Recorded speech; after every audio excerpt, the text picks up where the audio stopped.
Video में आज का वीडियो एकदम मस्त है और खास है। आज की वीडियो में मैं आपको बताने जा रहा हूँ मैकेनिक डीजल वर्कशॉप में इस्तेमाल किए जाने वाले टूल्स के बारे में। तो खास है आपके लिए, देखिएगा पूरा और बने रहिए मेरे साथ क्योंकि आज पूरे टूल्स के बारे में।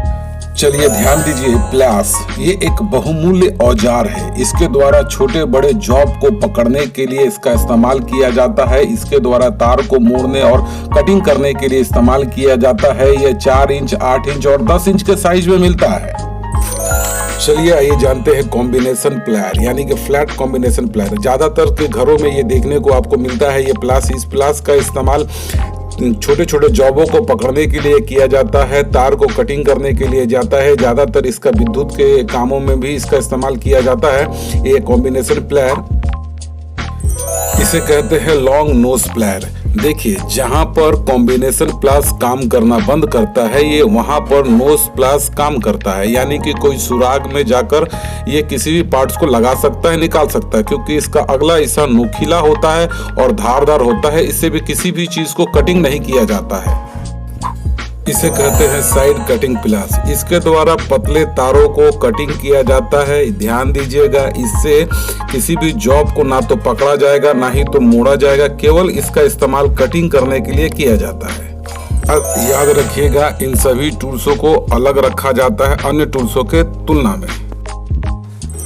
वाइस ग्रिप प्लास, ये सभी प्लासों से बिल्कुल अलग है। इसकी खासियत क्या होती है कि इसके पीछे एक एडजस्टिंग स्क्रू होता है और आगे में 2 जबड़ा होता है। इसका एक जबड़ा पूरी तरह से फिक्स होता है और दूसरा जबड़ा आगे पीछे खसकता है, जिसके चलते विभिन्न तरह के नट या बोल्ट को खोला जा सकता है इससे, या कसा जा सकता है इससे।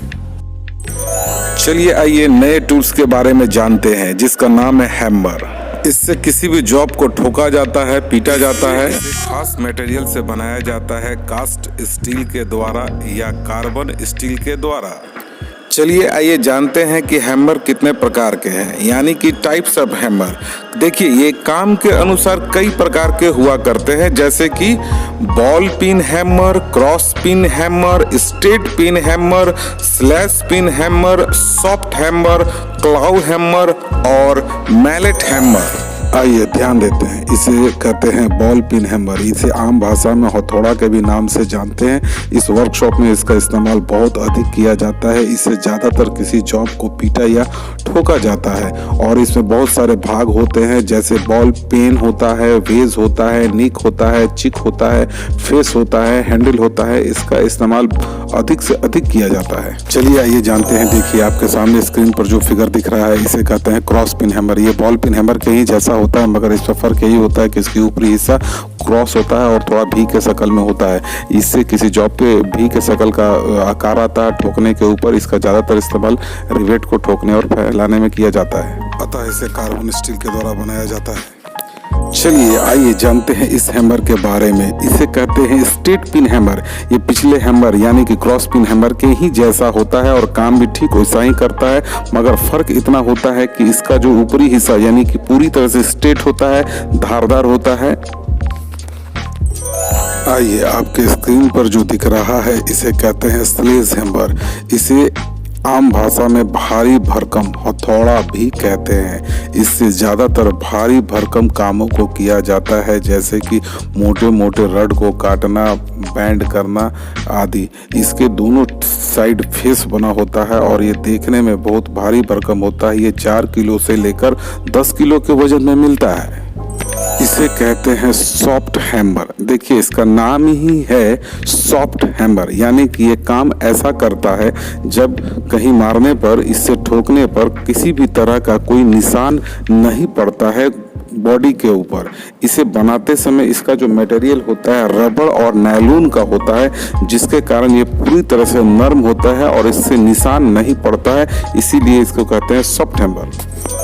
इसे कहते हैं क्लो हैमर। देखिए, मैकेनिक डीजल वर्कशॉप में इस हैमर का इस्तेमाल नहीं किया जाता है, मगर इस हैमर के द्वारा ज़्यादातर आप देखिएगा लकड़ी मिस्त्री के पास होता है, जो कील वगैरह निकालने के लिए इस्तेमाल करता है।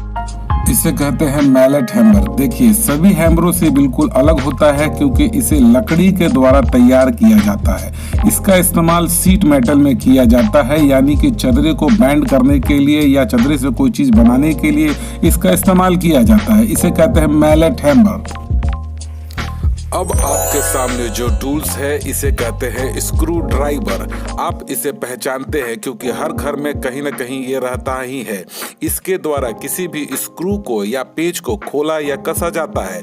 ये काम के अनुसार कई प्रकार के हैं, चलिए देखते हैं। Flat screw driver, ratchet screw driver, Phillips screw driver. इसे कहते हैं फ्लैट स्क्रू ड्राइवर। इसे आम भाषा में साधारण स्क्रू ड्राइवर भी कहते हैं। इसके द्वारा किसी भी स्क्रू को खोला या कसा जाता है। पीछे वाले हिस्से को हैंडल कहते हैं, हैंडल से आगे के हिस्से को सैंक कहते हैं और अगला हिस्सा जो होता है उसे हम ब्लेड या टीप कहते हैं। देखिए इसे कहते हैं रैचेट स्क्रू ड्राइवर। ये पिछले स्क्रू ड्राइवर से बिल्कुल अलग होता है और ये एडवांस भी होता है। इसे बार बार स्क्रू पे खोल कर लगाने और निकालने की जरूरत नहीं पड़ता है। ये अपने स्थान पर घूमते रहता है और जिसके चलते स्क्रू को आसानी से ये टाइट करता है। इसके अगले हिस्से यानी टिप को हम आवश्यकता अनुसार बदल भी सकते हैं। इसे कहते हैं फिलिप्स स्क्रू ड्राइवर। देखिए इस पे ध्यान दीजिएगा, इसके टिप पर इसका टिप जो होता है प्लस के निशान के जैसा होता है। कुछ स्क्रू आपको ऐसे दिखेंगे जिसके ऊपर प्लस का निशान रहता है। खास तौर से उस स्क्रू को खोलने के लिए फिलिप्स स्क्रू ड्राइवर का इस्तेमाल किया जाता है। अभी तक आपने जितना भी टूल्स देखा उसे कहते हैं डिसमेंटलिंग एंड असेंबलिंग टूल्स, यानी कि खोलने और बांधने वाला औजार। अगर मैं इस वीडियो के माध्यम से आपको समझा सका तो प्लीज कमेंट सेक्शन में जाकर अपना कमेंट दे ताकि मुझे समझ में आए। बने रहिए हमारे साथ।